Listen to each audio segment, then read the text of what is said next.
کیا ہم وہ فریضہ سر انجام دے رہے ہیں جو فریضہ ہم نے سر انجام دینا تھا؟ اور یہاں پہ سارا علماء پہ بھی نہیں ڈالنا چاہیے.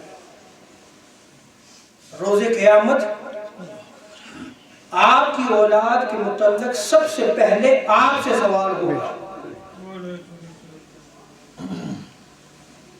اگر کسی عالم دین نے ذمہ داری ادا نہیں کی تو روز قیامت وہ پوچھا جائے گا. لیکن اولاد کی تربیت میں اگر کمی رہ گئی تو پھر اس گھر کے سربراہ سے پوچھا جائے گا. کلکم مسئول، اس سے پوچھا جائے گا. اور یہ بات یاد رکھنے کہ جب تک ہمارے دل اہل بیت کی محبت سے معمور نہیں ہوں گے، ہمارے دلوں میں اہل بیت کی محبت کی شمع روشن نہیں ہوگی، اور وہ شخص جو دعویٰ کرے کہ میں اہل سنت سے ہوں لیکن وہ اہل بیت سے محبت نہ رکھے، سمجھ لیں کہ وہ سنی نہیں ہے. وہ شخص سنی نہیں ہے.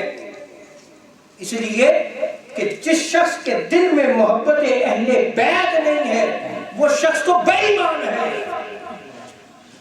اس کا ایمان سے دور کا واسطہ بھی نہیں ہے.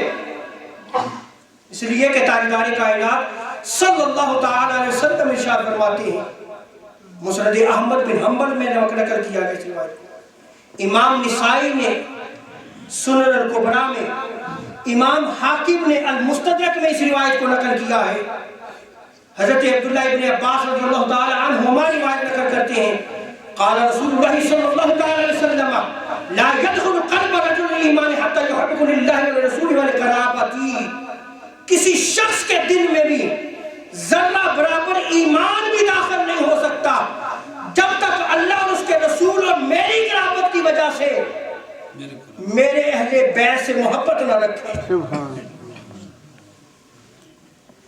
وہ شخص صاحب ایمان نہیں ہو سکتا.